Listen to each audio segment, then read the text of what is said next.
चले।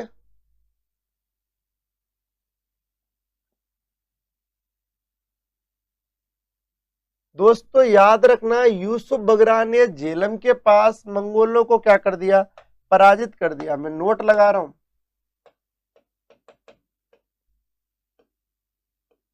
तो झेलम के पास मंगोलों को पराजित किया और इसी समय मोहम्मद बिन तुगलक लाहौर तक आया और पेशावर में काला नोट जीता। क्वेश्चन आए, मोहम्मद बिन तुगलक किस आक्रमण के समय लाहौर आया?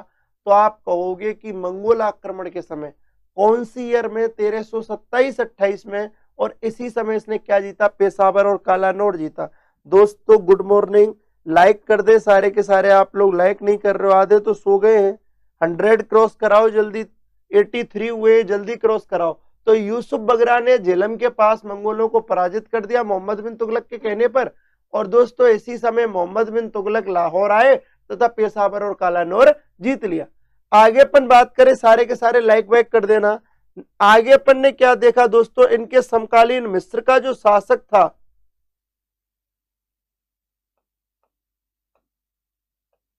एक और नोट की बात कर लेते हैं। मोहम्मद बिन तुगलक की जो विदेश नीति थी वो बड़ी बेहतरीन थी। और विदेश नीति के तहत उसका संबंध था चाइना से, मिस्र से, ईरान से, सीरिया से। मैं आपको सबके सुल्तान लिखा चुका हूं। लेकिन समकालीन मिस्र का शासक कौन था? तो सुल्तान अल नासिर था। कौन था दोस्तों? सुल्तान अल नासिर था। आगे अपन बात करें, एक बार आप स्क्रीनशॉट ले लें।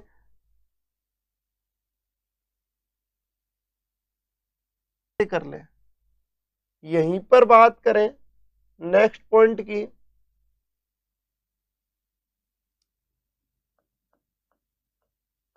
1337 में मोहम्मद बिन तुगलक का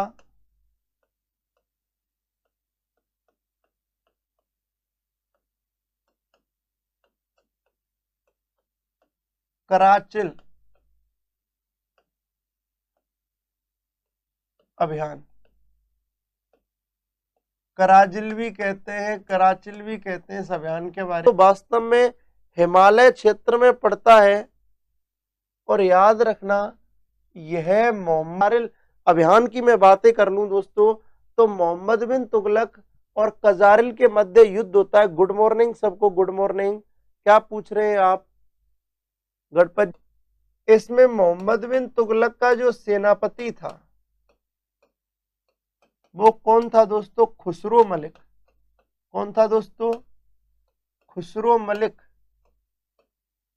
और मैं आपको बता दूं नोट, इसी अभियान के समय है सुहानी बिश्नोई जी, वजीर का मतलब प्रधानमंत्री है। 1337 में मोहम्मद बिन तुगलक ने कराचिल या कराजिल अभियान किया, जो हिमाचल प्रदेश की तरफ, हिमालय की तरफ पड़ता है। दोस्तों मोहम्मद बिन तुगलक और कजारिल के मध्य युद्ध हुआ 1337 में। इसमें मोहम्मद बिन तुगलक का सेनापति खुसरो मलिक था, जिसमें मोहम्मद बिन तुगलक की जीत होती है। और इसी अभियान के समय मोहम्मद बिन तुगलक ने कांगड़ा दुर्ग जीत लिया। याद रखना दोस्तों, हिमाचल प्रदेश में कांगड़ा एक डिस्ट्रिक्ट पड़ती है, कांगड़ा एक जिला पड़ता है, बिल्कुल। और हिमाचल प्रदेश वाले क्षेत्र को वास्तव में एक जबरदस्त तरीके से जो नाम से प्रसिद्ध है वो कांगड़ा नाम से ही ज्यादा प्रसिद्ध है। दोस्तों लाइक और शेयर कर दें, डिसलाइक तो आप बढ़िया कर रहे हो, अच्छा लगता है मुझे। आप नहीं होगे तो मैं इतना मैटर पढ़ाऊंगा। के समय एमबीटी ने कांगड़ा दुर्ग जीत लिया है। क्वेश्चन आएगा कि मोहम्मद बिन तुगलक ने कांगड़ा दुर्ग कब जीता? 1337 में जीता। उस समय इनका सेनापति कौन था? खुसरो मलिक था। किसको परास्त किया? कजारिल को परास्त किया। किसको परास्त किया? कजारिल को परास्त किया। आप स्क्रीनशॉट ले लें कि 1337 में मोहम्मद बिन तुगलक का कराचिल अभियान आप देख रहे हो, और मोहम्मद बिन तुगलक ने किसको परास्त किया है? कजारिल को परास्त किया है। इसमें इनके सेनापति थे खुसरो मलिक। इसी अभियान के समय मोहम्मद बिन तुगलक ने कांगड़ा दुर्ग जीत लिया। ठीक है, स्क्रीनशॉट ले।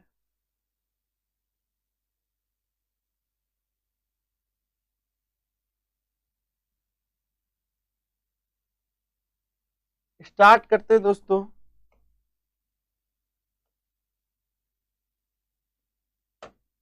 अब सबसे बड़ी बात क्या है दोस्तों, बिल्कुल सरिता मेहरा जी, ये बेस्ट रहेगा। मेरे साथ साथ आप नोट्स बनाओगे तो बेस्ट रहेगा, पीछे बनाओ। दक्षिणी भारत पर दोस्तों पहला अभियान, बिल्कुल सही कह रहे हैं, गणपत वर्मा जी कह रहे हैं कि खुद के नोट्स ज्यादा बेटर समझ में आते हैं। बेटर समझ में नहीं आते, याद भी बेटर होता है खुद के नोट्सों से। ठीक है, खैर समझा तो सारा मैं रहा ही हूँ, है समझता आप यहाँ से जाओगे, पर याद बहुत रहता है अपना। आगे अपन बात कर ले दोस्तों, मोहम्मद बिन तुगलक के दक्षिणी भारत पर अभियानों को आप देखो तो मोहम्मद बिन तुगलक का दक्षिणी भारत पर अभियान था कंपली पर। किस पर था? कंपली नामक जगह पर था, बिल्कुल कंपली नामक जगह पर था। जो भी नए लाइव आए वो दोस्तों लाइक कर दें। अनिल कुमार मीणा जी, तो 1328 में, 1328 ईस्वी में, 1328 ईस्वी यहां पर मोहम्मद बिन तुगलक का एक सेनापति गया है, ख्वाजा जहान है, और ये किसके विरुद्ध युद्ध कर रहा है? तुगलक की दोस्तों जीत कैसे हो गई? बिन तुगलक के दक्षिणी भारत पर अभियान की बात करूं, 1328 में कंपली पर आक्रमण किया है, और मोहम्मद बिन तुगलक स्वयं युद्ध में भाग नहीं लेता है, इनका एक सेनापति लड़ता है ख्वाजा जहान। कंपली और ख्वाजा जहान के मध्य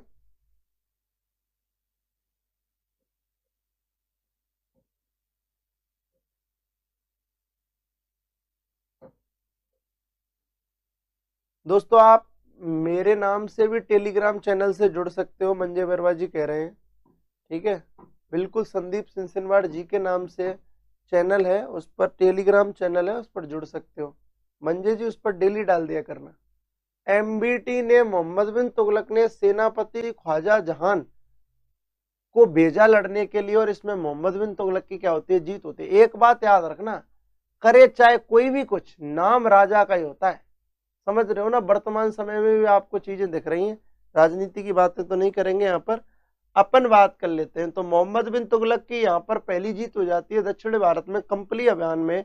वीनेश जी मैथ से हो, बहुत अच्छी बात है, मैथ वाले वैसे इंटेलिजेंट होते हैं, कोई दिक्कत वाली बात नहीं है।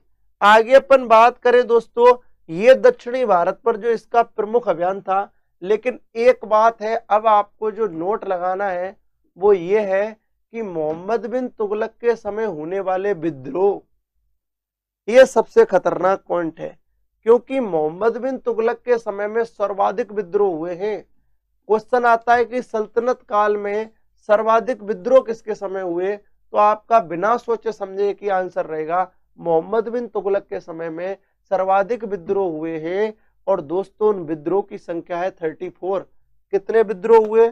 34 विद्रोह हुए, 34 क्या हुए? विद्रोह हुए। आपके अपन बात करें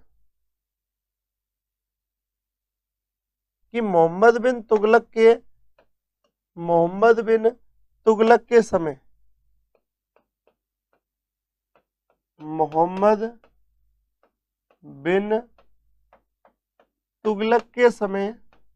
समय होने वाले विद्रोह की आप बातें कर रहे हो। मोहम्मद बिन तुगलक के समय होने वाले विद्रोह की बात करें, हमारी हेडिंग क्या है? मोहम्मद बिन तुगलक के समय होने वाले विद्रोह। अब आप मेरी बात सुने, ओके ऋतु जी और मंजे जी, मैं कल तक इसका निदान कर दूंगा, ठीक है, आप टेंशन ना करें। अच्छा मेरी बात सुनिए सारे के सारे, क्वेश्चन पूछ लूं क्या? भारत में मध्यकाल में देलीवाल का क्या अर्थ होता था? आप आंसर दें सारे के सारे। वेरी गुड, शाबाश,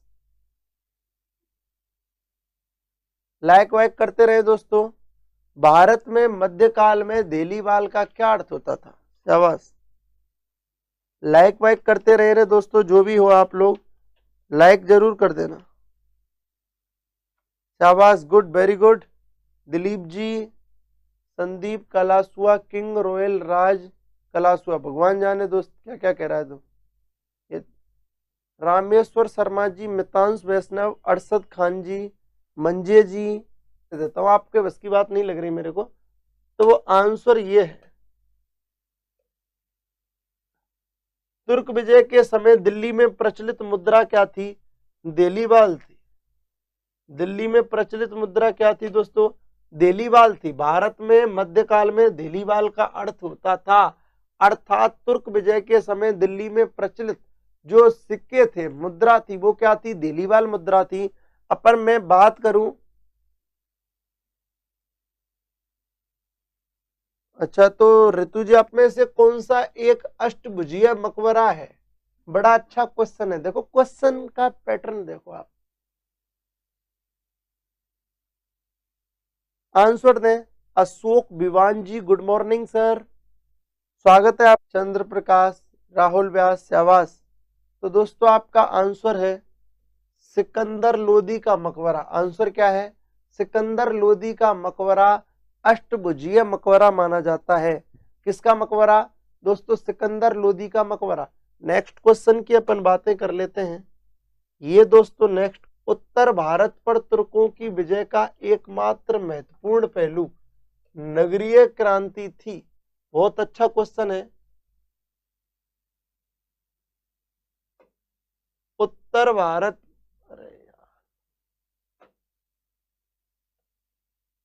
उत्तर भारत पर तुर्कों की विजय का एकमात्र महत्वपूर्ण पहलू नगरीय क्रांति थी, यह कथन किसका है? आंसर दीजिए आप लोग। बहुत बढ़िया अशोक। इसका आंसर है मोहम्मद हबीबुल्लाह। आंसर क्या है दोस्तों? मोहम्मद हबीबुल्लाह। दिल्ली के किस सूफी संत ने यह प्रसिद्ध कथन संबंधित है? हनूज दिल्ली दूरस्त, अभी दिल्ली दूर है, अभी दिल्ली दूर है। दिल्ली के किस सूफी संत से यह प्रसिद्ध कथन संबंधित है? हनूज दिल्ली दूरस्त, अभी दिल्ली दूर है। लाइक गयासुद्दीन तुगलक की मृत्यु में किसका हाथ था? तो ये लिखाया था दोस्तों निजामुद्दीन औलिया। ये किसका है दोस्तों? निजामुद्दीन औलिया का है। जो भी नए प्रसिद्ध वजीर था। बड़ा अच्छा क्वेश्चन है, ठीक है। निजामुद्दीन जुनैदी प्रसिद्ध वजीर था, किसका? निजामुद्दीन जुनैदी प्रसिद्ध वजीर था, किसका? जो भी नए जुड़ रहे लाइक करते चले। निजामुद्दीन जुनैदी किसका प्रसिद्ध वजीर था? दीप जी, अनिल जी, चंद्र प्रकाश, किशोर, सचिन जी। इसका आंसर है इल्तुतमिश का। आंसर क्या है? निजामुद्दीन जुनैदी इल्तुतमिश का प्रमुख वजीर था। आगे बढ़ते और नेक्स्ट क्वेश्चन की बातें कर लेते हैं। सेकंड लास्ट क्वेश्चन है दोस्तों आपके लिए। क्वेश्चन, सुल्तान महमूद गजनवी की भारत विजय का मुख्य उद्देश्य क्या था? भारत विजय का मुख्य उद्देश्य क्या था? सुल्तान महमूद गजनवी की भारत विजय का उद्देश्य, जो भी नए जुड़ रहे हैं लाइक कर दें क्लास को, बिल्कुल लाइक कर दें दोस्तों। जो भी नए जुड़ रहे हैं बिल्कुल लाइक और शेयर तो करते ही रहे। और आप लोग आंसर बहुत ज्यादा गलत दे रहे हो इस आंसर को। इसका आंसर ना तो धर्म का प्रचार था, ना साम्राज्य का विस्तार था। महमूद गजनवी का भारत विजय का उद्देश्य केवल धन का संग्रह था। क्या था? केवल धन का संग्रह था। महमूद गजनवी कभी यहाँ शासन करने की प्लानिंग में नहीं आया। तो इसका मुख्य उद्देश्य क्या था दोस्तों? इनका मुख्य उद्देश्य था धन का संग्रह करना। आपको इतने अच्छी तरीके से एक लाइन के अंतर्गत निम्न में से कौन सा एक सिक्का प्रचलन में नहीं था? दिल्ली सल्तनत के अंतर्गत निम्न में से कौन सा एक सिक्का प्रचलन में नहीं था? जो भी नए जुड़ रहे हैं लाइक कर दें। बैठे नहीं रहे, आधे लोगों को तो पता ही नहीं है लाइक करेंगे कि नहीं करेंगे। तो दिल्ली सल्तनत में से कौन सा एक सिक्का प्रचलन में नहीं था? दिल्ली सल्तनत के अंतर्गत, वापस सुन ले, दिल्ली सल्तनत के अंतर्गत निम्न में से कौन सा एक सिक्का प्रचलन में नहीं था? आपको आंसर देना है। कौन सा है? इसका आंसर है दाम। आंसर क्या है? दाम। दिल्ली सल्तनत के अंतर्गत दाम नामक सिक्का प्रचलन में नहीं था। दिल्ली सल्तनत के अंतर्गत दाम नामक सिक्का प्रचलन में नहीं था।